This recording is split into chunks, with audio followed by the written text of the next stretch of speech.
beloved Boss Mike Cervera.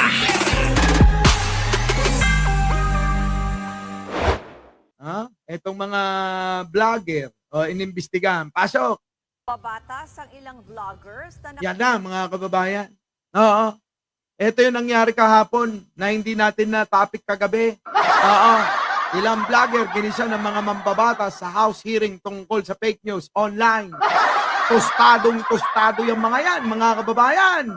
Paano? Fake news. Kung ayaw nyo na makakasuhan, huwag kayong gumawa ng fake news. Diba? Kaso yung ibang mga tao, mga bobo, mahina ulo, mahihina ang kukote, kita nyo, naniniwala sa fake news. Diba? Kung ayaw nyo makasuhan, huwag kayong gumawa ng fake news. Ganun lang naman kasimple yan.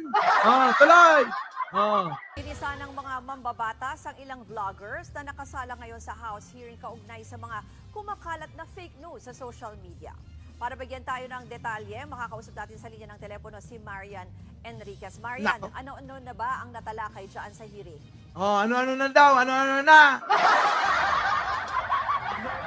Kasalukuyan pa rin ng gumugulong yung ikatlong pagdinig ng House Right Committee tungkol sa disinformation o fake news online. Walong mga vloggers ang dumalo sa unang pagkakataon matapos makatanggap ng subpoena. Sila ay sina dating PTO spokesperson Attorney Trixie Cruz Angeles, Elizabeth Joey Cruz, Ethel Pineda Garcia, Mark Anthony Lopez, MJ Kiambao Reyes, Dr. Richard Tesoro Mata, Mark Louis Gamboa at Crisette Laureta Chu. Bakit di nyo binanggit yung kaibigan ko? Nandun naman yung kaibigan ko, bakit di nyo binanggit? Grabe naman kayo. Ay, nako hindi tama yan. Banggitin nyo yung kaibigan ko. Dali, balikan natin. Baka mamaya hindi lang nabanggit. Game. Sino-sino ba yung mga yan, Boss Mike? Tapos makatanggap ng subpoena, sila ay sina dating PTO spokesperson Attorney Trixie Cruz Angeles. Kaibigan natin yan. Trixie Cruz Angeles. Joey Cruz. Nako, yan daw yung hindi naliligo. Mark Anthony Lopez, MJ Kiambao Reyes, Dr. Richard Tesoro Mata, Mark Louis Gamboa at Crisette Laureta Chu. Nako, Aaron, di ka sinama. Aaron. Tropa natin yan, kaya lang parang nagtatampo. Huwag ka nang magtampo. Ito na, tuloy. Unang sumalang sa interpellation ang journalist na si Laureta Chu. Sinabi ni Assistant Majority Leader Jude Asidre ang post nito, partikular na ang kanyang claim na may mass resignation sa hanay ng PNP kasunod ng pag-aresto kay dating Pangulong Rodrigo Duterte. Binasilang daw niya ito sa interpretasyon ng netizens sa TikTok, bagay na pinasinungalingan din ni CIDG Chief Nicolas Torre. Git niya, walang mass resignation sa PNP. Yan na nga ba sinasabi ko, ang gagaling nyo kasing gumawa ng fake news. Yung fake news kasi nila, mga kababayan, pwedeng pagsimulan ng kaguluhan, pwedeng pagsimulan ng kalituhan, pwedeng pagsimulan ng paniniwalaan ng mga kababayan natin para sila'y magalit sa gobyerno. Ganun po kasi yung ginagawa nila eh. Ayan, mga kababayan, kita nyo naman, di ba? Kaya matindi rito, mga kababayan, ang ending nito, sorry na lang yung sasabihin nila eh. Paano yung iba dyan? Baka meron pang hindi pa dumadalo dyan. Dumalo na kayo riyan. Kasi pag hindi kayo dumalo riyan, nako! Matitikman ninyo ang kulungan. Tuloy, buti na lang dumalo, sabi nila. Pupunta kami ng Korte Suprema. Doon kami magbawala, doon kami hihingi. Ng saklolo. Bakit? Hindi naman na kami makakakuha ng patas na na asikaso ng gobyerno. Bakit? Hindi ba gobyerno ang Korte Suprema? Hindi ba yung parte ng gobyerno natin? Mga unggoy talaga, di ba? Ngayon, mga kababayan, ano na nangyari? Sorry, iyak. Iyak dito, iyak doon. Di ba? Ganon. Di ba nakakahiya? Nasaan na yung pinaglalaban ninyo? Dapat kahit nandiyan kayo, nandoon pa rin yung paninindigan. Kahit anong mangyari, kahit makulong kayo. Diba? Dapat ganun. Di pinaglalaban. Ano nangyari? Wala. Kameme. Tiklop. Diba? Ano, nag-aksaya kayo ng tissue dyan. Sabi ko naman sa inyo mahirap sa lahat, mga kababayan, labanan mo ang gobyerno nang wala ka sa tamang katwiran at posisyon. Diba? Kung tama lang yung posisyon ninyo, di sana maraming sumama, kaso marami kayong nauto. Ayun, iniwan nyo. Mga DDS, yung mga tagapagtanggol nyo sa social media, nag-iiyakan sa hearing. Ano kayo ngayon? Di ba fake news na fake news ang dating? Tapos kayo ano nang gagawin ninyo? Maniniwala pa rin kayo? Eto ngayon mga kababayan, nag-aantay ako ng magpo-post. Mula paggising ko kaninang umaga, nag-aantay ako ng magpo-post ng fake news mga kababayan. Wala akong makita. Wala akong makita mga kababayan. Abang ako ng abang. Kaya nga, eto mangyayari sa inyo. Ganito. Maging mapagmatyag sa mga nababasa sa social media dahil baka fake news yan. Isang residente sa Cebu ang hinuli ng NBI matapos magpakalat ng peking pahayag ng Pangulo. Nasa frontline ng balitang yan, ang aming Visayas correspondent, si John Naroa, exclusive. Yan. Sa hot pursuit operation ng mga tao. Isang DDS vlogger ito, hinuli. Bakit ho? Abay nagpakalat ng fake news Ayan, kulong. Hinuli ng NBI. Ganyan ang mangyayari sa inyo lahat. Sige lang, tira lang, ng tira. Kahit fake news, ay nako. Wala nang preno-preno. Basta mai-post lang. Kaya ng NBI sa Oslob, Cebu kahapon, nahuli si Lourdes, hindi niya tunay na pangalan dahil umano sa pagpapakalat ng fake news sa social media. Yan. Ito ang larawang ipinost ni alias Lourdes sa kanyang account noong March 17. Nakasaad dito ang peking pahayag ni Pangulong Bongbong Marcos na gawing legal ang droga sa bansa. Kung kikilatisin ang original na quote card na ipinost ng News 5 Digital, wala namang nakalagay na ganung pahayag si PBBM. Sa panayam ng News 5 kay alias Lourdes, iginit niya na hindi niya alam na fake news ang ipinost niya. Nako, pwede bang sabihin hindi mo alam na fake news yung pinost mo?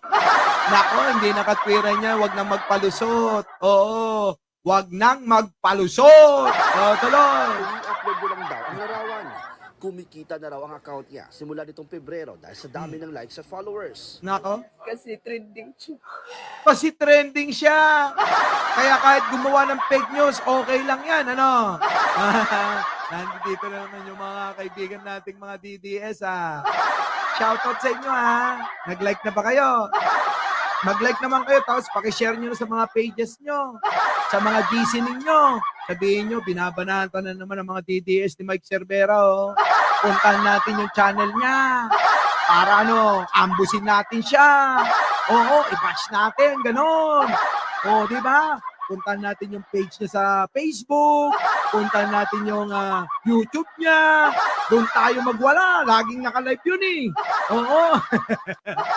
di ba? Di masaya tayo. Nandito kayong lahat. Habang nanonood kayo, nag-i-explain ako. Ganon. Pero huwag na kayong umiyak rito. Di ba? Tuloy. Umiiyak na yung tropa niya. Umiiyak. Iyakin pala kayo Langya na yan. Ano yan? Nag-iyakan na nga sa hearing. Umiiyak din tong isang nahuli. Kita nyo, iyakin pala kayo Iyakin yung mga DDS. Nakakahiya naman yung ganyan. Diba? Nag-iiyakan sila. Napakaraming nagpo-post ng bangag si Presidente. Pero bakit tila walang natira? Umiiyak sila. Wala na. Putik na yan. Kung may ganyan akong kasama, iyakin. Iiwan ko talaga. Diba? Dito na lang kayo, mag-join sa akin. Masaya pa. Bibigyan ko pa kayo ng libreng liro. Relo. Hey! Diba? Tuloy. Wala talaga akong intention. Gusto ko lang. Naku, biyak si ate. Kawawa naman, naawa ako. More engagement. Kaya nga, sinashare ko talaga siya para maraming mag-react. Ganun lang, sir. Ay, naku! Sorry naman ate ha, hindi nakatpiran yan. Oo, ako naaawa sa'yo, pero naaawa din ako sa mga naniniwala sa inyo.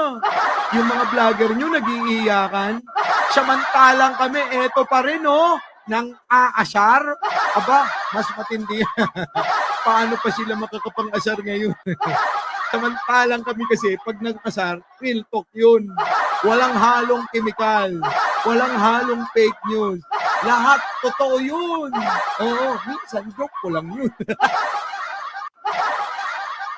Ay, kawawa yung mga DDS, Ngayon ko lang naiisip. Kawawa rin naman. Nagsisisi ako. Ako, nagsisi na!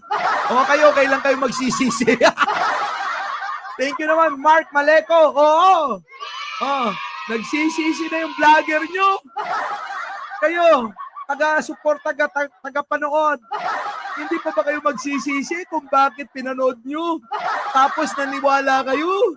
Sabihin nyo sarili nyo, sorry na boss, may puto-uto ako. Ay! Diba?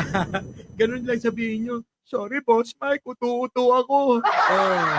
Alam. Alam ko na hindi na lang ako nag-ano. Malawak ka, Diyos ko, nagmakaawa na! Nagmakaawa na. Pag hindi natin i-address yun, maraming nagugulo, ginugulo ng mga fake news yung ating bansa. Correct! Yan naman talaga eh. Yung ginagawa ninyo, puro pang lilin lang sa mga tao. Paano na ngayon ito? Nasaan na yung mga DDS? Biglang nawala. Si Banat Boy na lang natira. Hoy, nakasubscribe na ba kayo kay Banat Boy? Subscribe nyo yan, ha? Tuloy. A case in point, itong post ng TV5 na inalter, binago yung statement ng mahal nating Pangulo. Posibleng maharap sa kasong paglabag sa Article 154 ng Revised Penal Code si Alice Lourdes. Hanggang 6 na taong pagkakakulong ang parusa niyan. Nako, 6 na taon daw ang parusa. Wala na si Pangulong Bongbong, nakakulong pa rin kayo niyan. Wala na si Pangulong Bongbong, nakakulong pa rin kayo. Di ba? Tiruin nyo yan. Kakatanggol nyo kay Digong. 6 na taon kayong makukulong. Di ba? Alam nyo na. Per count yan kasi mga kababayan. Yan, isang count. Kung 3 count. Di mas mahaba-haba yun, Mas mahaba-haba. Ako nga lang, kahit 1 taong kulong, payag na ako, Di ba? Kunyari ako, may gumawa sa akin ng fake news. Aba, kahit na 1 taon lang makulong, masaya na ako, Basta magtanda, Basta magtanda. Tuloy. Na may lutang hanggang 200,000 pesos. Bukod sa kanya, higit 20 pa raw ang minomonitor ng mga otoridad. Nako, sino kaya yan 20 na yan? Sino yung 20 na yan, mga kababayan, na minomonitor na ng NBI? Patay, mga kababayan, patay! Pagpapakalat ng fake news, isang vlogger na rin daw. Ayan kasi, tingnan nyo, sabi ni Aljarak, bobo kasi yung vlogger nyo. Binabas mo na! Yung vlogger nyo, Aljarak, ang bobobo! Ayan tuloy, kita nyo! Minomonitor na ng NBI. Ay! Tuloy! May 2 warrant of arrest at pinaghahanap na. Nako! Meron pang may warrant of arrest na pinaghahanap na. Sino kaya yung mga yan? Sino kaya yung mga yan? Excited na ako malaman. Tuloy! Paalala naman ng NBI. Suriin ninyo kung yung bang sinasabi dun sa social media ay tama o mali. So, yun naman mga gumagawa, yung iba'y katuwaan lamang, ay hindi katuwaan ito. May kaakibat na krimen ito na makakasuhan kayo. Naku, ipapatawag ba ako? Sinabi ba? Naku, gustong-gusto ko yan na ipatawag ako. Alam mo ba? Oo! Naku, kapag pinatawag ako, talaga ako ipupunta. Oo, maniwala kayo sa akin. Eh kaso hindi naman nila nakakitaan ako na nag-fake news ako eh. Di ba? Eh kahit naman si Marcoleta, wala siyang makita. Eh di dapat sinabi niya. At isa pa itong vlogger na laging naka-shades pag naka-live.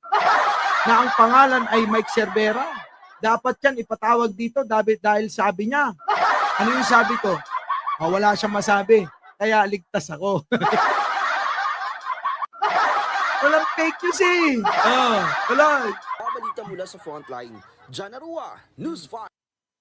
Ano ka ba? Hindi mo ba alam na ako ang author niyan?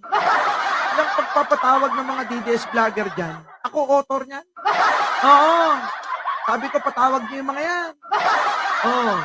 Buti na lang nakinig sila sa akin eh. Oo. Pero joke ko lang to ah. Joke ko lang. Joke. Di ba? Kayo nagpa-uso ng joke. Diligtas ako dahil joke. Our beloved Boss Mike Cervera.